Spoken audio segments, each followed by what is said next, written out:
मैं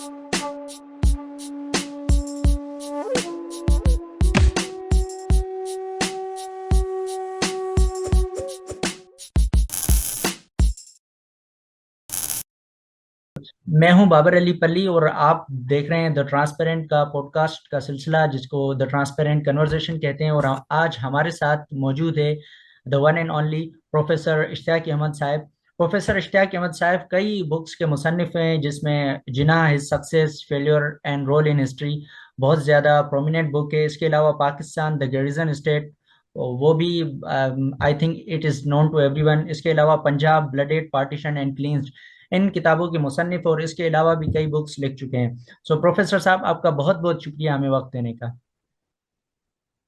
बहुत मेहरबानी बाबर अली पेले जी, जी। अ, फॉर इनवाइटिंग मी। तो जी आज हमारा जेर बहस जो मौजू है वो है 23 मार्च के हवाले से।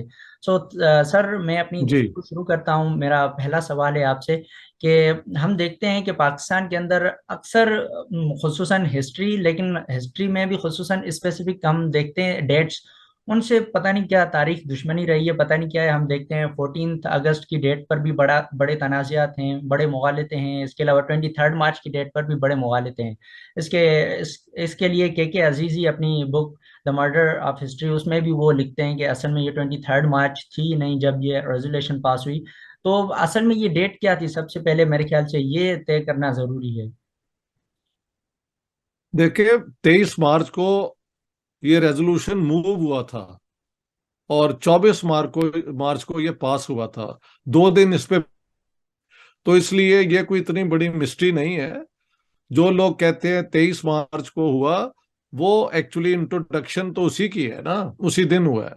पास ये 24 को हुआ है। तो के अजीज ने has made a fine point, लेकिन उसकी कोई बड़ी अहमियत नहीं है।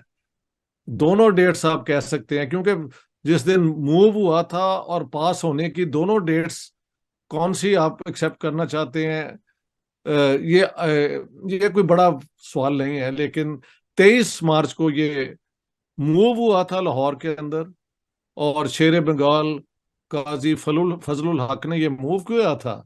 उस पे 23 को और 24 को बहस होती रही, और 24 को ये पास किया गया।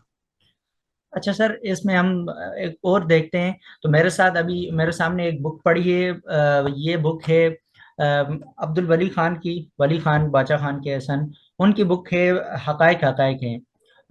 जी। तो उसमें वो लिखते हैं कि ये जो 23 मार्च 1940 वाली जो रेजोल्यूशन थी, तो उसका मुसविदा तैयार हुआ था उस वक्त के जो वायसराय थे लिंगलिथ को, उनके कहने पर ये मुसविदा तैयार हुआ था। और ये मुसविदा तैयार किया था चौधरी जफरुल्लाह ने और उसको पेश किया गया। यानी उनका ये कहना है कि ये जो 23 मार्च का मुसविदा था या 23 मार्च की रेजोल्यूशन थी, वो अंग्रेजों यानी उस वक्त के वायसराय के इमा पर ही हुई थी। इसमें कोई शक नहीं कि वाइसरॉय लिनलिथगो ने कहा था जिन्ना को कि भाई कोई कॉन्क्रीट बात करें, क्या चाहते क्या हैं आप। तो उसके बाद लिनलिथगो ने, अकॉर्डिंग टू सर जफरुल्लाह, मैंने उनकी किताब को भी कोट किया अपनी जिन्ना वाली किताब में, क्योंकि सर जफरुल्लाह जो थे, Chaudhry Zafarullah was a member of the viceroy council.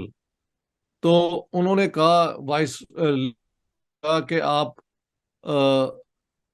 ये जो है ना, एक ऐसा रेजोल्यूशन तैयार करके तो मुस्लिम लीग को दें। और जफरुल्लाह का कहना है कि उसके बाद लिनलिथगो ने चेक नहीं किया कि मैंने क्या लिखा है, और ये सारा रेजोल्यूशन मैंने फॉर्मुलेट किया था। This is what Zafrullah claims. ठीक है, समझ गए आप। जी जी। अब मसला ये है कि अ, मुझे लगता है कि ये बात खासी समझ आती है, क्योंकि जफरुल्लाह ने अगर ये वाकई लिखा है, रेजोल्यूशन फ्रेम किया है, तो अगर ये वाइस रॉय की मर्जी के खिलाफ होता, तो सर जफरुल्लाह की तो जो थी ना 3 साल की अपॉइंटमेंट वाइस रॉय काउंसिल में, वो खत्म हो रही थी। उन्हें कभी एक्सटेंशन ना दी जाती। तो एक्सटेंशन उन्हें मिली, 3 साल और वो उसके मेंबर रहे। अब इसके बरक्स कुछ और लोगों का क्लेम है। मसलन चौधरी खलीकुज्जमान अपनी किताब पाथवे टू पाकिस्तान, शाहराह पाकिस्तान में लिखते हैं कि फरवरी 1940 में when Zafrullah return from England, तो उन्होंने कहा मुझे कि भाई देखो, बरतानवी हुकूमत तो कांग्रेस की हर बात मानने को तैयार है, तो आप जल्दी से कोई ऐसा कर लें अग्रीमेंट जिससे आप दोनों मुस्लिम लीग और कांग्रेस एक ही क्या कहते हैं, एक ही पेज पे आ जाएं। सो खलीकुल जमान का क्लेम है कि ये एक्चुअली आइडिया ओरिजिनली मेरा है। इसके अलावा वो क्या कहते हैं, सर सिकंदर हाथ के कुछ मानने वाले हैं, उनकी फैमिली वाले कहते हैं कि नहीं, सर जफर ये सबसे पहले सर सिकंदर ने तैयार किया था, पता नहीं 8 या 10 कॉन्फेडरेशंस का कोई आइडिया था। और एक चौथी पोजीशन ये है कि ये किसी और ने नहीं बल्कि मोहम्मद अली जिन्ना ने खुद बैठ के ममडोट हाउस में तो ये फ्रेम किया है। लिहाजा पाकिस्तान की हर बात के ऊपर इस किस्म के जो है ना कंफ्यूजन, कंस्पिरेसी थेरीज और कॉन्ट्रडिक्टरी स्टेटमेंट्स और कॉन्ट्रडिक्टरी क्लेम्स हर मौके पे आपको मिलेंगे। मगर मैंने आपको पूरी बैकग्राउंड दे दी है। वली खान का जो क्लेम है वो रीजनेबल लगता है, लेकिन वली खान की किताब अगर आपके पास है, आप देखें कि उन्होंने कोई रेफरेंस पेज नहीं दिए जहां पे वो ये सारी चीजें जो बता सके। मेरे पास जो किताब है उसके अंदर सिर्फ बिब्लियोग्राफी है, लेकिन रेफरेंस होता है ना कि कहाँ आप जाके ये आर्टिकल डॉक्यूमेंट हैं, वो नहीं है उनकी किताब में। सो ये एक प्रॉब्लम है। लेकिन ये सारी बैकग्राउंड है इसकी। 3-4 इसके लोग क्लेम करते हैं कि ये हमारा आइडिया है। चौधरी खलीकुज़्ज़मान, सर सिकंदर के मानने वाले, और कुछ लोग के जी ये जिन्ना साहब ने खुद लिखा था। और जो ज्यादा पॉपुलर है कि ललित गो ने जफरुल्लाह को कहा कि तुम कोई मसौदा बनाओ और इन्हें भेजो, लेकिन जफरुल्लाह का कहना है कि जो मैंने तैयार किया था वो ललित गो ने देखा नहीं था, उसने ही जस्ट ट्रस्टेड मी, तो मैंने ये लिख के भेजा है। वाई आई से दिस, कि जब ये रेजोल्यूशन पास हुआ तो ललित गो ने कहा कि ये it's a very silly idea, ये बड़ी एक बेवकूफ़ी की डिमांड है। तो अब मसला ये है कि या तो ये हुआ होगा कि ललित गो और जफरुल्लाह के अंदर ये एग्रीमेंट होगी कि तुमने ये दे देना है और मैंने इसको कह देना है कि यार ये तो बिल्कुल एक अजीब सा आइडिया है। ये भी बिल्कुल हो सकता है, क्योंकि वजह देखो, बैकग्राउंड को समझने की जरूरत है। सेकेंड वर्ल्ड वॉर शुरू थी और दिस इज 1940, जब अंग्रेज और सारे फ्रेंच वो नाजी जर्मनी की जो मार्चिंग आर्मीज के सामने बेबस नजर आ रहे थे। तो इंडिया के अंदर कांग्रेस को अपने साथ मिलाना अंग्रेजों की बहुत बड़ी कोशिश थी ताकि यहाँ पे अमन रहे। तो ये बिल्कुल हो सकता है कि जफरुल्लाह को कह दिया हो और ये भी बाद में कह दिया हो यार ये बड़ा सिली आइडिया है। तो ये मैंने आपको इसलिए बता दी है कि अगर आप इस कॉन्टेक्स्ट में देखें तो इस रेजोल्यूशन के अंदर एक तो बड़ी कंफ्यूजिंग जुबान है ना कि सॉवरन एंड इंडिपेंडेंट स्टेट्स। बाद में लोगों ने कहा जी ये जो एस है ये तो एक्स्ट्रा है। अब ये भी, इस पे भी बहस है कि स्टेट, जो कि बिल्कुल बकवास है, क्योंकि जो अंग्रेजी की ग्रामर जानते हैं ना उसमें एस एक्स्ट्रा लग ही नहीं सकता अगर पूरा सेंटेंस पढ़े। यार कि एस के बगैर वो सेंटेंस लिखा ही नहीं जा सकता। तो एस शुरू वाले रेजोल्यूशन में स्टेट्स ही है, मुस्लिम इंडिपेंडेंट एंड सॉवरन स्टेट्स, यही है। तो वो तो एक कॉन्फेडरेशन का फिर होता है ना। लेकिन पाकिस्तान तो ना कोई कॉन्फेडरेशन बन सकी, वो तो एक बड़ी सेंट्रलाइज पाकिस्तानी स्टेट बनी। अच्छा सर, इसके अलावा ये भी है कि मैं अभी कुछ आर्टिकल्स पढ़ रहा था, मुझे ये पता चला कि जो जिसको अभी हम पाकिस्तान रेजोल्यूशन कहते हैं वो पहले रिपब्लिक डे के तौर पर मनाया जाता था। कि फिर क्या वजह बनी कि हमने रिपब्लिक डे से हम मुंतकिल हुए पाकिस्तान रेजोल्यूशन डे के तौर पर मनाने पर? इसकी मुझे बैकग्राउंड नहीं पता। पाकिस्तान में इस किस्म की कॉस्मेटिक चेंजेस होती रहती हैं। एक्चुअली तो शुरू में वाकई ये रिपब्लिकन, जब पाकिस्तान रिपब्लिक बनी है ना, क्योंकि महल वो भी 23 मार्च 1956 को पाकिस्तान की कॉन्स्टिट्यूशन प्रोमलगेट हुई थी। मेरा अंदाजा है, मुझे याद भी है कुछ, कि बड़ी लाइटें थीं और लाहौर में लोग माल रोड पे फिर रहे थे खुशियां मनाते हुए कि we have become a republic. और वो शायद 23 मार्च का ही दिन था। I was about 9 years old, मुझे मेरी एक डिम सी मेमोरी है उसकी, समझ गए आप। तो शुरू में ये रिपब्लिक रिपब्लिक डे हुआ, बाद में इन्होंने उसे इंडिपेंडेंस डे, बाद में क्या इसको क्या कहना शुरू कर दिया। तो इसको पाकिस्तान रेजोल्यूशन बाद में कहा गया, यौम पाकिस्तान के तौर पर जिसको मनाते हैं हम। हाँ, वो रिपब्लिक डे, यौम पाकिस्तान। इंडिपेंडेंस डे तो अलबत्ता हमें 15 को मनाना चाहिए, अगस्त को। जी जी 14 को तो सिर्फ एक सेरेमनी हुई थी ना, जी जी। उसमें कोई, हाँ, एक्चुअल पावर ट्रांसफर हुई है 15 की रात को।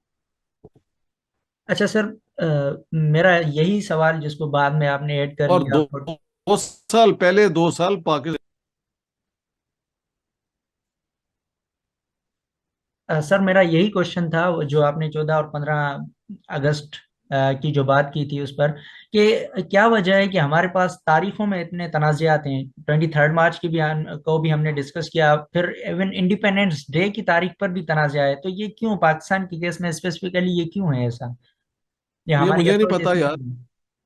ये जो लोग बैठते हैं और पाकिस्तान के लिए कोई महल नैरेटिव बनाते हैं, उनके पीछे कोई सोच होगी कि वो, हालांकि 14 तारीख को सिर्फ सेरेमनी हुई थी इंडिपेंडेंस की, जो है ना ट्रांसफर ऑफ पावर, यानी कि ब्रिटिश गवर्नर्स ने अपनी पावर दे दी और पाकिस्तानी और इंडिया ने वो ले ली। वो 14-15 की रात को जब 12 बजे तब हुआ है। तो एक्चुअल ट्रांसफर ऑफ पावर हुई है। उसकी वजह क्या थी देख लेना।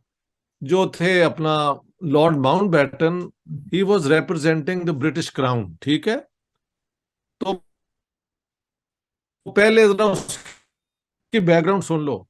प्रोग्राम के मुताबिक वो, उन्होंने 14 को करना था इनॉग्रेशन इसका, पाकिस्तान कंस्टिट्यूंट असेंबली का।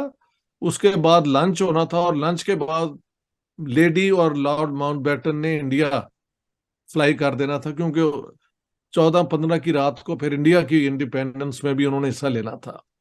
लेकिन किसी ने जिन्ना साहब को बताया होगा कि सर, ये रमजान का महीना है और 14 अगस्त जो है वो जुम्मतुल विदा है। तो ये तो अब पाकिस्तान बन गया है, ये मुसलमान बिल्कुल इसको एक्सेप्ट नहीं करेंगे कि आप लंच कर रहे हैं उस दिन, जबकि सबसे बड़ा रोजा है। ये फैक्ट है, मेरी जिन्ना वाली किताब में मैंने लिखा भी है। तब माउंटबेटन और लेडी माउंटबेटन जो 13 को आ चुके थे, रात को बैंकेट बैंकेट हुआ 13 की रात को, और 14 को उन्होंने पाकिस्तान कंस्टिट्यूंट असेंबली में वो इनॉग्रेशन की, जहां पे उन्होंने कहा कि मुसलमानों का, अब आप चाहते थे एक मुल्क बन गया है, वो आपको मुबारक हो। और बड़े बड़े अजीम लीडर मुसलमानों के हुए हैं, यानी एम्परर अकबर। और मोहम्मद अली जिन्ना ने खड़े होकर कहा कि ठीक है, अकबर एक बड़े लीडर थे, लेकिन हमारी इंस्पिरेशन जो है वो प्रॉफिट मोहम्मद हैं, जिन्होंने पहले यहूदियों और क्रिश्चियंस को शिकस्त दी जंग में, और उसके बाद उन्होंने तौर पे अच्छी तरह ट्रीट किया। तो जिन्ना साहब ने रियासत मदीना जो है 14 अगस्त को वापस ले आए थे। 11 अगस्त को अगर जिक्र नहीं था हुआ, तो 14 अगस्त को भरपूर हुआ, और वो भी रसूलुल्लाह के नाम से। तो जो लोग कहते हैं ना ये इमरान खान ने शुरू किया है, वो गलत करते हैं। ये जिन्ना साहब से शुरू हो गई हुई है रियासत मदीना एज द मॉडल, समझ गए आप। अच्छा सर, अब जैसा कि आपने 14 अगस्त का हवाला दिया कि कायदे आजम ने रियासत मदीना के एक तरह का मॉडल पेश कर लिया। तो फिर इस सारे हम स्पेक्टिकल में देखते हैं, तो ये 11 अगस्त वाली जो कायदे आजम की स्पीच थी वो कहाँ खड़ी होती है? मतलब हम देखते हैं फिर वो किस तरह का पाकिस्तान, किस तरह का पाकिस्तान चाहते थे? नहीं नहीं, एग्जैक्टली जिन्ना साहब क्या चाहते थे, ये उन्हें भी नहीं था पता। Jinnah had no idea what he wanted this Pakistan to be. वो सिर्फ एक केस लड़ रहे थे, जिसमें वो चाहते थे कि हिंदुस्तान के पार्टीशन हो जाए और पाकिस्तान बन जाए। ये उनकी सारी जो है ना स्किल्स एज अ लॉयर उसमें आई, और उन्होंने हिंदू और मुसलमानों के जितने डिफरेंसेस हैं ना उनको पोलिटिसाइज किया, और कहा कि अगर ये दोनों कौमें एक ही मुल्क में रहीं तो वहां पे तो सिविल वॉर हो जाएगी। अब मुसलमानों को कन्विंस करने के लिए उन्होंने मौलवियों को एक वादे किए, मेरे जैसे सेकुलर लोगों को कुछ और वादे कर दिए, और अंग्रेजों को कुछ और कहा, इंडियन नेशनल कांग्रेस को कुछ और कहा, जमीयत उलमा हिंद से कोई और टक्कर ली, बरेलवी मौलवी जो है पंजाब और सिंध के और इधर फ्रंटियर के उनको कुछ और कहा कि ये तो इस्लामिक रियासत होगी और ये होगा वो होगा, डिक्ट्री किस्म के प्रोमिस करके और प्लेजेस दे के पाकिस्तान जीत लिया। उनमें उनका अपना विजन क्या है, नोबडी नोज, क्योंकि उनका कोई विजन नहीं था स्टेट के मुतल्लिक। अलबत्ता मैं ये कह सकता हूं कि उन्होंने महल कोई ज्यादा कोई किताबें नहीं थी पढ़ी हुई।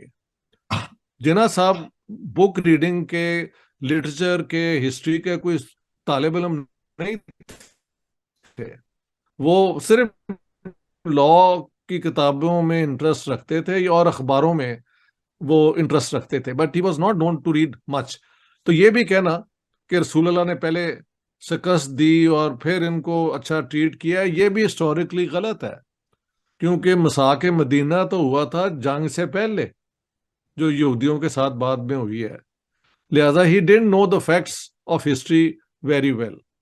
अच्छा, 11 अगस्त की स्पीच की बैकग्राउंड मैंने अपनी किताब में बताया है कि अगर हिंदुस्तान, देखें ईस्ट पंजाब से 6 मिलियन मुसलमानों पे हमले हो रहे थे और वो लग रहा था कि वहां से भाग जाएंगे, और इधर से हमने जितने हिंदू सिख थे हमारे इलाके में उन पे हमले करके हम भगा रहे थे। अगर ये बाकी सारे हिंदुस्तान में भी मुसलमानों पे हमले होते तो 35 मिलियन और मुसलमान अपनी जान बचाने के लिए पाकिस्तान में आ जाते। तो जो हमारा वेस्ट पाकिस्तान है ना, सिंध, पंजाब, खैबर पख्तूनख्वा और बलूचिस्तान की, तो तब पॉपुलेशन सिर्फ 33.7 मिलियन थी। उससे उतनी और पॉपुलेशन आ जाती तो पाकिस्तान तो कोलैप्स हो जाता। तो उस तकरीर में उन्होंने एक तो इंडियन गवर्नमेंट को ये कोशिश की कन्विंस करने की कि आप हिंदू मुस्लिम जो वहां पे मुसलमान हैं उनको पाकिस्तान में ना धकेलें। और मैंने ये भी कहा है कि ना महात्मा गांधी का, ना जवाहरलाल नेहरू का, ना कांग्रेस का ये कभी ख्याल था कि मुसलमान सारे हम निकाल दें। समझ गए आप? तो उनका तो ये प्रोग्राम भी नहीं था। अलबत्ता हिंदू महासभा और आरएसएस ने हमले शुरू किए थे जिनको इंडियन गवर्नमेंट ने रोक लिया। हमने यहाँ पे वो जिन्ना साहब ने कहा कि अपनी माइनॉरिटीज का ख्याल करो, ये करो, किसी ने नहीं सुनी। तो जितने यहाँ पे हिंदू सिख थे तकरीबन सब हमने भगा दिए। सिंध में कुछ रह गए थे 1.6%, आज भी हिंदू मुसलमान 1.6% है। दूसरी बात, ये एक नई स्टेट बनी थी और जिन्ना साहब इन बातों से वेस्टर्न पावर्स को कन्विंस करना चाहते थे कि पाकिस्तान एक डेमोक्रेसी होगी जिसमें माइनॉरिटीज का ख्याल रखा जाएगा, और मजहब और रियासत में जो रिलेशनशिप है उसका उन्होंने जिक्र नहीं किया बाई जस्ट ओमिटिंग। मसलन उन्होंने ये नहीं कहा कि Pakistan will be a secular state, उस तकरीर में ये नहीं है कहीं, ये आप नोट करें। ना ही उन्होंने कहा कि ये कोई इस्लामिक स्टेट होगी, दोनों चीजें मिसिंग है। और अगर वो वाकई सेकुलर स्टेट का मॉड देना चाहते तो उन्होंने वहां पे तुर्की का जिक्र कर सकते थे ना, कि अतातुर्क देखें हम ऐसी स्टेट बनेंगे जैसे अतातुर्क ने एक सेकुलर स्टेट बनाई है मुसलमानों की। उन्होंने कहा नहीं, हम बरतानिया की तरह जो है ना ग्रेजुअली वो एक टॉलरेंट स्टेट बनेंगे। तो जिन्ना साहब कभी भी, उनका सारा जो 7 साल का जो आर्गुमेंट है वो तो कम्युनलिस्ट है ना, वो सेकुलर तो है ही नहीं। कि वो मजहब की बुनियाद पे नेशन और नेशनलिज्म की बुनियाद पे एक अलग मुल्क बनाना चाहते हैं, तो that is anti secular as an idea. और पाकिस्तान बनने के बाद 14 अगस्त के बाद जिन्ना साहब ने बार बार इस्लाम और पाकिस्तान का कनेक्शन जो है वो अपनी तकरीरों में किया। तो 11 अगस्त की स्पीच एवं लोगों ने वो, और कुछ हाथ नहीं आया तो एक स्पीच लेके तो एक मन गढ़ सी स्टोरी बना दी हुई है, जो मैंने अपनी किताब में बिल्कुल डिमोलिश कर दिए कि ये बिल्कुल बकवास है। क्योंकि जिन्ना साहब ने, बल्कि एक 19 दिसंबर को 1947 को मिस्टर स्टिम्पसन, बीबीसी के कॉरेस्पॉन्डेंट, ने कहा कि देखें पाकिस्तान बन गया है, आप मुस्लिम लीग को अब पाकिस्तान लीग क्यों नहीं बना देते और माइनॉरिटीज को उसमें आप इंक्लूड कर लें। तो जिन्ना साहब ने वहां कहा है, और मैंने कोट किया है, कि no no no, the Pakistani Muslims will never accept it. क्योंकि जिन्ना साहब कोई बेवकूफ तो नहीं ना थे। जिस बुनियाद पे ये पाकिस्तान बना था वो तो था कि मुसलमानों को हिंदुओं से प्रोटेक्शन चाहिए, वरना इस्लाम खत्म हो जाएगा और मुसलमान सारे मारे जाएंगे। तो इस मुल्क के लिए जो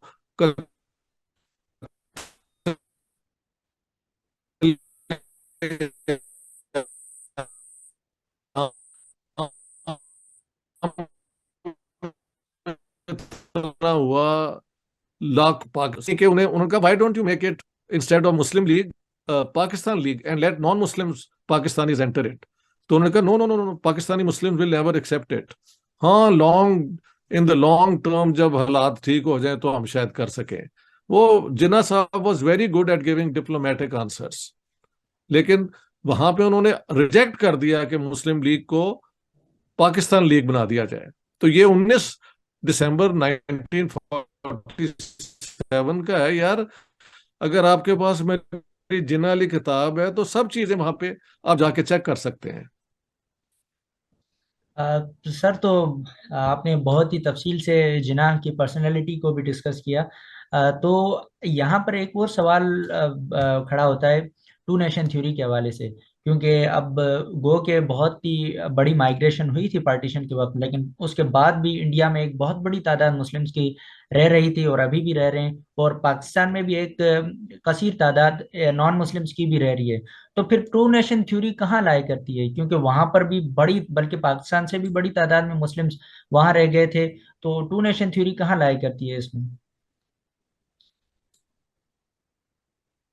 देखो यार, आजकल मैं देखो सिंध के अंदर जब मैं था ना, यहाँ कराची के अंदर, तो मुझे बार बार सवाल हुआ कि जी देखें, जुना ये गुजरात में जो हुआ है तो इस पे आपका क्या क्या राय है। मैंने कहा यार सुनो बात, एक एम्बेसडर ने मुझसे बात की, रिटायर्ड एम्बेसडर ने। मैं कहा सुनो एम्बेसडर साहब, सबसे पहले 30 मार्च 1941 को जिन्ना साहब को कानपुर के मुसलमानों ने कहा कि हमारा क्या बनेगा, जहां आप पाकिस्तान बना रहे हैं वहां तो पहले ही पाकिस्तान है। यानी Sindh, Punjab, North West Frontier, Bengal के अंदर जो चीफ मिनिस्टर हैं वो सारे मुसलमान हैं।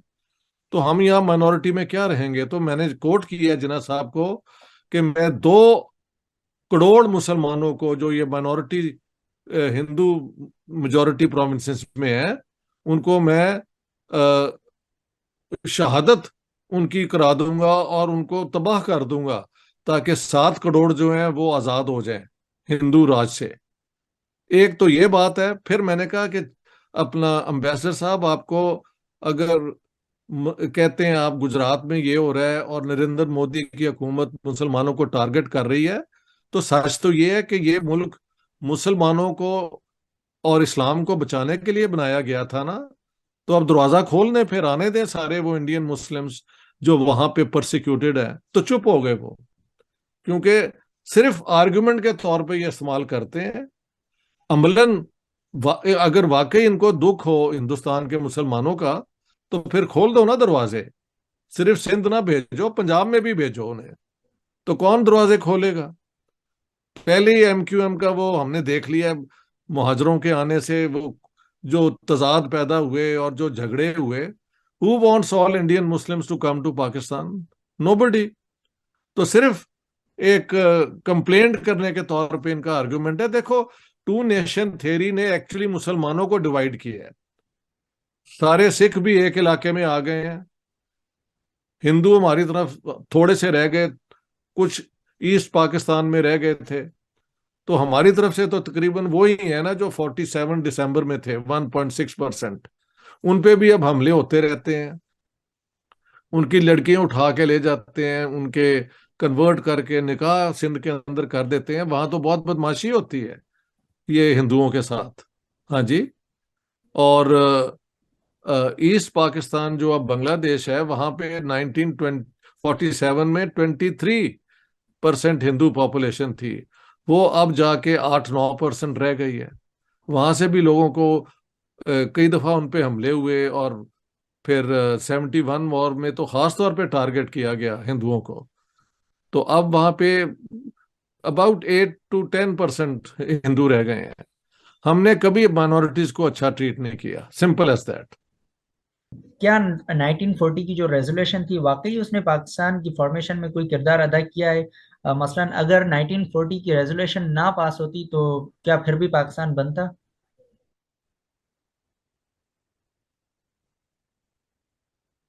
देखें, ये सवाल स्पेकुलेशन वाले होते हैं। शायद बनता, शायद ना बनता, इसका मैं कोई भी जवाब दूं तो वो एक गैस वर्क ही होगा ना। तो ये सवाल मेरे ख्याल पॉइंटलेस है। What's the point? आपके जेहन में क्या है? अ, देखिए, पाकिस्तान कैसे बना, उनमें क्या क्या हुआ, उसका पता होना लाजमी है। अगर ये ना होता तो फिर ये ना होता, और फिर ये ना होता तो कुछ और ना होता। हाउ कैन वी फोर सी के उस जमाने में पॉलिटिकल मूव्स क्या होते, कैसे लोग रिएक्ट करते? ये एक स्पेकुलेशन है जिसका कोई फायदा नहीं है, कोई फायदा नहीं है। वैसे सर ये मेरा क्वेश्चन मेरे जहन में इसलिए आया था क्योंकि हम देख रहे थे कि उस वक्त फिर ऐसे ही हालात ऐसे पैदा हो रहे थे, सेकेंड वर्ल्ड वार भी आ गई थी, तो ना चाहते हुए भी शायद इन्हें ये पार्टीशन करनी पड़ती। नहीं नहीं, ये बिल्कुल बिल्कुल के बरक्स है। बल्कि अच्छा। इनको पार्टीशन इसलिए करनी पड़ी कि आखिर में ये फैसला वो करना पड़ा कि जिन्ना साहब और पाकिस्तान जो है, ये वेस्टर्न जो एंटी सोवियत एंटी कम्युनिस्ट जो वो अलायंस ब्रिटेन ने सोचा हुआ था, उसका हिस्सा बन जाएंगे। जो जवाहरलाल नेहरू और कांग्रेस, क्योंकि वो एंटी इंपीरियलिस्ट, उनमें लेफ्टिस्टों का बड़ा असर है, तो वो शायद इनके काबू में ना आ सके। और हुआ भी तो ऐसे ही ना। नेहरू ने अपनी नॉन अलाइंड पार्टी वो मूवमेंट चलाई ना, ना वेस्ट के वो हिस्सा बने, ना वो एक सोवियत का एलाइड वो बीच में रहे, और उन्होंने दोनों से अपना रखा। पाकिस्तान तो शुरू से ही बनने से पहले ये चाह रहे थे कि अमेरिकन जो है पाकिस्तान की सपोर्ट में आ जाएं। तो ऐसे है बिल्कुल। अच्छा। ये ब्रिटिश मिलिट्री और चर्चिल और इस किस्म के लोगों ने सोवियत यूनियन को, कम्युनिज्म को रोकने के लिए पाकिस्तान बनाया। अगर नेहरू उनके लगता कि वो भी एग्री कर जाएंगे तो ये हिंदुस्तान यूनाइटेड ही रहता। लेकिन उन्हें शक था कि वो लोग नहीं मानेंगे, और सच बात तो यही है, वो नहीं माने। ये लोग तो मान गए ना। और अफगान जिहाद जो है, कोई ऊपर से आके फरिश्तों तो नहीं ना किया, पाकिस्तान के जरिए करवाया है ना इन्होंने, जिसके लिए बनाया था पाकिस्तान को। अफगान जिहाद एंटी सोवियत एंटी कम्युनिस्ट जिहाद ही था ना, अमेरिकन फंडिंग के साथ। ये आजकल का जिहाद भी जो है वो वेस्टर्न पावर्स की फंडिंग से होता है। मियाँ, दुनिया बदल गई हुई है। सर तो इससे क्या हम ये नतीजा वखस करें कि पाकिस्तान बनाया गया था, कोई इसमें इतनी कोई सियासी जदोजहद इनकी माने खेज नहीं थी, लेकिन चाहने वालों ने ही बनाया और उसको अपनी प्रॉक्सी वार्स के लिए बैटल ग्राउंड के तौर पर इस्तेमाल करना चाहा। Absolutely absolutely. देखिए, मैंने कोट किया जिन्ना साहब को, कि माउंटबेटन को उन्होंने कहा है कि कैसे हो सकता है कि हमें कॉमनवेल्थ की मेंबरशिप रिफ्यूज की जाए। हम किसी मुसलमान ने कभी अंग्रेज की हुकूमत को अपोज नहीं किया। यानी ये तो वो गलत कह रहे थे, बहुत मुसलमानों ने एंटी ब्रिटिश जो फ्रीडम स्ट्रगल है उसमें हिस्सा लिया है, मगर उनका मतलब था मुस्लिम लीग ने कभी। मैंने तो कई अपने इंटरव्यूज में कहा कि एक आधे मिनट के लिए भी ये मुस्लिम लीग ने कभी कोई एजिटेशन नहीं की अंग्रेजों के खिलाफ। और फिर भी मुल्क तोड़ के इनको दे दिया गया। भाई, ये क्या लगते थे उनके रिश्ते में? सिर्फ 20 साल पहले मुसलमानों की जो वाहिद एक एम्पायर थी, ऑटोमन एम्पायर को अंग्रेजों ने तबाह किया था, खत्म किया था। तो अब जाते हुए मुसलमानों को एक मुल्क दे रहे थे for the love of Islam and Muslims. Do you think that make sense? No, they were doing it for their own strategic interest. और वो दूसरी बात है कि बरतानिया का एम्बिशन थी कि वो दुनिया की एक ग्रेट पावर रहेंगे, लेकिन सेकंड वर्ल्ड वॉर ने उनकी कमर तोड़ दी और अमेरिका ने टेक ओवर कर लिया। वो हिस्ट्री में हर मूव जो है, ये कंस्पिरेसी थियरीज बकवास होती हैं। लगता है कि हर चीज कोई कंस्पिरेटर जो है ना, इंपीरियलिस्ट हो या जो चाहता है वो कर लेता है। कभी ऐसे नहीं होता। हाँ, कंस्पिरेसीज होती हैं, कोशिशें होती हैं, लेकिन हालात जो हैं उनको कामयाब या नाकाम बना देते हैं। तो हमारे यहाँ जहाँ पे कोई रिसर्च की आदत ही नहीं है, क्रिटिकल थिंकिंग की कोई ट्रेडिशन नहीं है, conspiracy theories is the easiest way to understand very complex reality. ये मसला है।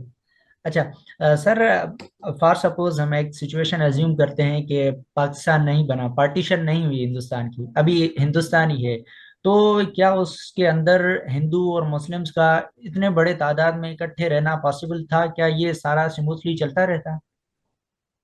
देखो जी, स्मूथली चलाने के लिए पॉलिटिकल विल होनी चाहिए यार। तुम्हारे गांव के अंदर भी अगर डिस्टरबेंस हो जाए तो जो बुजुर्ग हैं या वो बैठ के तो ऑर्डर दोबारा कायम कर देते हैं कि नहीं? तो ये कोई नामुमकिन चीज थोड़ी है। 1000 साल से तो रह रहे थे, क्या रोज एक दूसरे पे हमले करते थे? बिल्कुल नहीं। बल्कि आप तो सिंधी हैं, लाल शाहबाज कलंदर के जितने मानने वाले मुसलमान हैं उतने हिंदू थे और बाकी थे।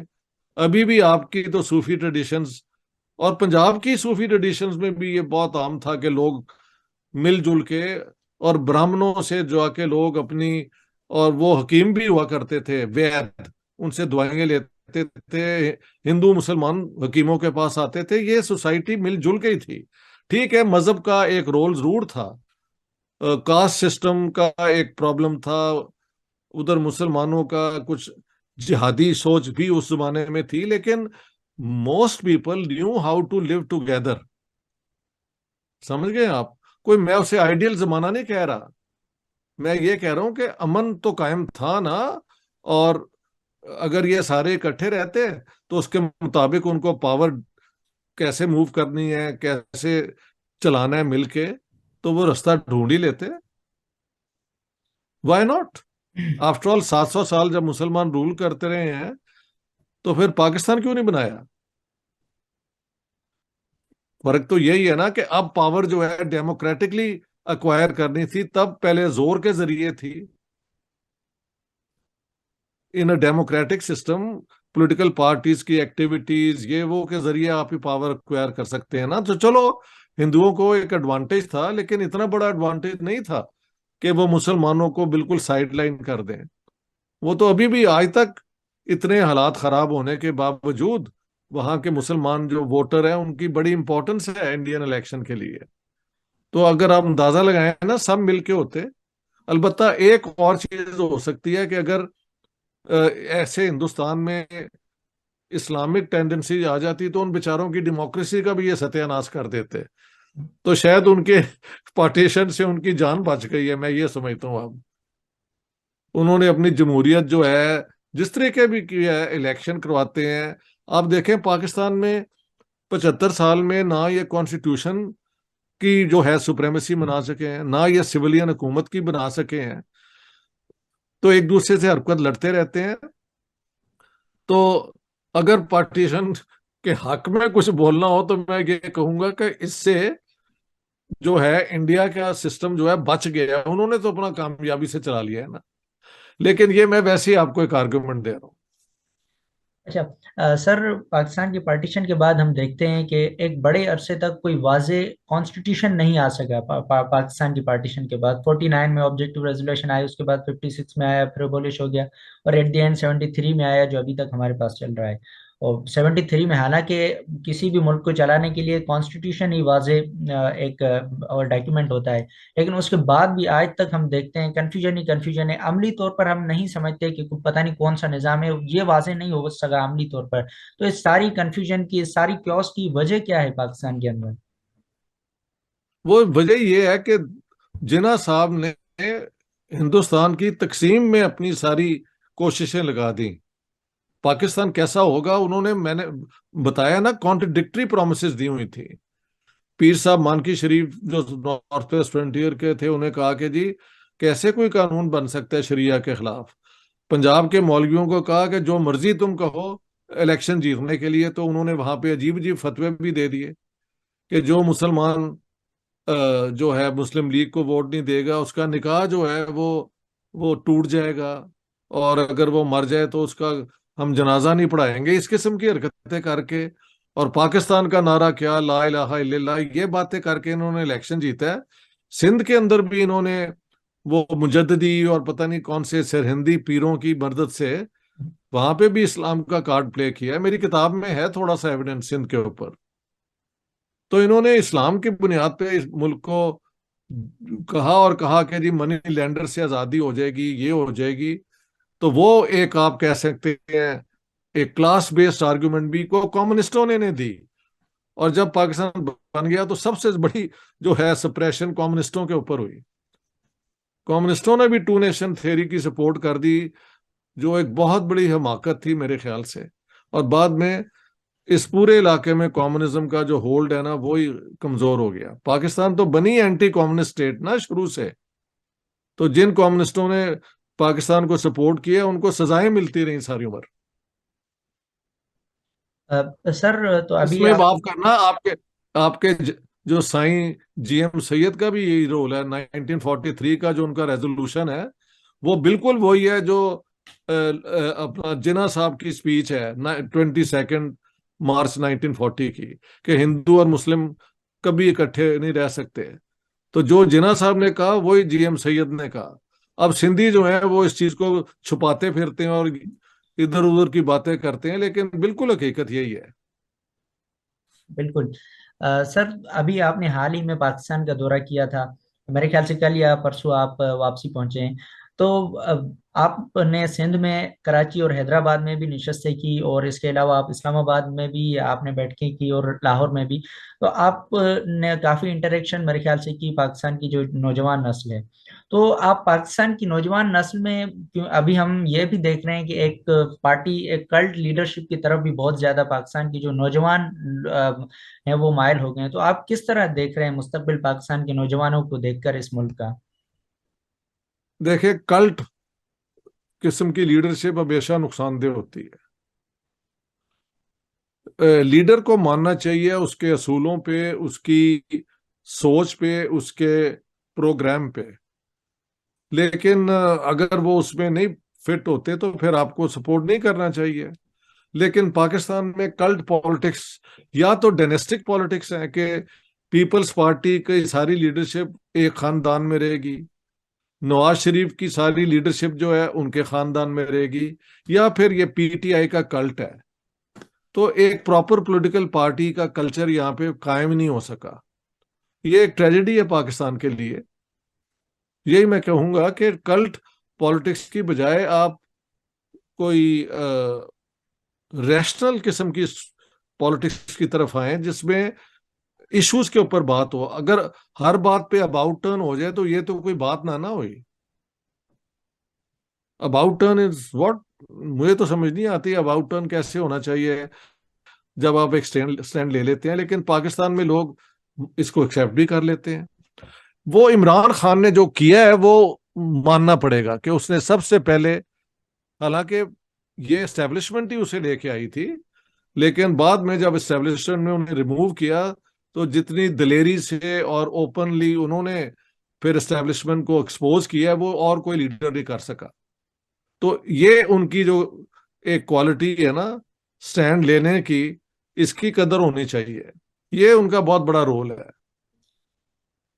सर आप से जब हमने ये बात की थी पॉडकास्ट की, तो जैसे ही बात तय हुई तो उस वक्त हमने फेसबुक पर पोस्ट लगाई थी।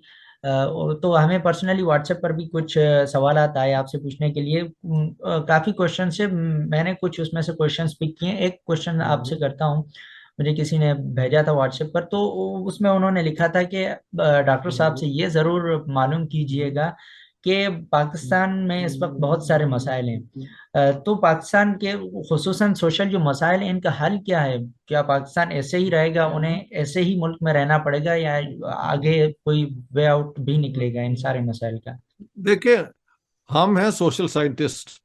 एक तो होता है एनालिसिस करना, दूसरा होता है रिकमेंड करना, प्रिस्क्रिप्शंस।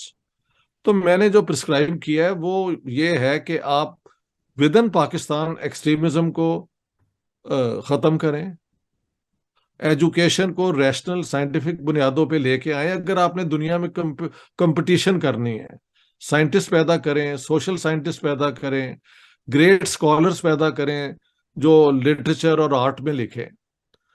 जहां तक पाकिस्तान के लोगों की काबिलियत है, मुझे कोई शक नहीं है उस पर। लेकिन हमारा एजुकेशनल सिस्टम वो आइडियोलॉजी ड्रिवन है, उसमें इतना झूठ, इतनी मैनिपुलेशन है कि बच्चों को कभी सच बताया नहीं गया। तो ये तो उनका दोष तो नहीं ना है, ये तो इस एक नाकस एजुकेशनल सिस्टम की वजह है। अंग्रेजी बच्चों को जरूर पढ़ाएं, क्योंकि पाकिस्तान में एलीट जो है वो अंग्रेजी बोलती है, मिडिल क्लास उर्दू बोलती है, और आम लोग अपनी जुबानें बोलते हैं। इसको खत्म करने के लिए हर प्रोविंस में 3 जुबानों पे इक्वल इंपॉर्टेंस होना चाहिए। इंग्लिश, उर्दू जो कनेक्टिंग लैंग्वेज है, और सिंध में सिंधी, पंजाब में पंजाबी। इन 3 जुबानों में आप लोगों को पढ़ाएं, और compulsory education for all children की जाए। हम हिंदुस्तान से अगर आगे निकलना चाहते हैं तो हम 100% कंपलसरी एजुकेशन फॉर चिल्ड्रन। और जो गरीबों के बच्चे हैं उनके लिए उनका वहां पे इंतजाम किया जाए कि उनको बजाय बचपन से ही जाके नौकरी करनी पड़े, वो सब स्कूल में जाएं। ये जो लूट मार की है ना, एक मैं देख रहा हूँ, जो अमीर हैं वो इतने अमीर हैं, और जो वहां पे होटल, हम जब गए थे तो हम चंद होटल होते थे, अब तो वर्ल्ड क्लास 7 स्टार होटल भी मैंने देखे हैं। एक गरीब मुल्क के अंदर ये इन्होंने कारें इंपोर्ट करनी शुरू की हुई हैं। अगले 5 साल के लिए कोई मोबाइल ना इंटरव्यू अपना ना आए, ना कोई नई कारें आए, ना मोटरसाइकिलें आए। आप अपने यहाँ इंपोर्ट्स को खत्म करें, एक्सपोर्ट को बढ़ाएं किसी तरीके से। सोशली आप जो है ये इस्लामिक रिस्ट्रिक्शंस को दूर करें। लड़के लड़कियां अगर पढ़ते हैं, इकट्ठे बैठ के बातचीत करते हैं, एक दूसरे के दोस्त बन जाते हैं, तो इसमें मुआशरे का कोई इन्वॉल्वमेंट नहीं होना चाहिए। I think grown up people should be given the respect कि वो अपनी दोस्ती अपनी मर्जी से कर सके, अपनी मर्जी से शादियां भी कर सके। तो मैं बेसिकली एक सेकुलर किस्म के पाकिस्तान अगर बन जाए तो मैं समझता हूँ इसमें बहुत बेहतरी है। लेकिन अगर आप इसको कोई मुस्लिम स्टेट भी रखना चाहते हैं तो आप इतना ही रखें, इस्लाम के प्रेसिडेंट यहाँ पे मुसलमान होगा, और एक दो और चीजें अगर आप रख दें, बाकी आप चीजें आजाद कर दें लोगों के लिए। Everybody wants to be free, समझ गए आप? एक ही जिंदगी है, बाद में मरने के क्या फल मिलेगा नहीं मिलेगा, this is all a matter of belief. तो ये जो इतना ज्यादा अनइक्वल डिस्ट्रीब्यूशन है नेशनल वेल्थ का, ये खत्म होना चाहिए। मजदूरों की एक मिनिमम वेजेस एस्टेब्लिश होनी चाहिए, जो किसानों के लिए भी हों और वर्कर्स के लिए भी हों। इस किस्म की ये तो है इंटरनल। एक्सटर्नली आप इंडिया के साथ जिस दिन दोस्ती करेंगे और ट्रेड्स करना शुरू करेंगे, मैं कहता हूं इनकलाबी तौर पे पाकिस्तान बहुत आगे जाएगा। ये तो इंतहाई वो क्या कहते हैं, बेवकूफ किस्म के हमारे रूलर्स हैं, जिनको ये अकल नहीं आ रही कि देखो इंडिया और चाइना का कॉन्फ्लिक्ट, लेकिन 100 बिलियन से 125 बिलियन उनकी ट्रेड है। अमेरिका और चाइना की कंपटीशन सारी दुनिया में है, उनकी ट्रेड भी इंक्रीज कर रही है। यूरोपियन यूनियन और चाइना की ट्रेड इंक्रीज कर रही है। तो हमें क्या वो पागल कुत्ते ने काटा हुआ है कि हम अपने इंटरेस्ट को छोड़ के तो एक जाली आइडियोलॉजिकल कॉन्फ्रंटेशन इंडिया से करें? इससे हमें नुकसान ही नुकसान है।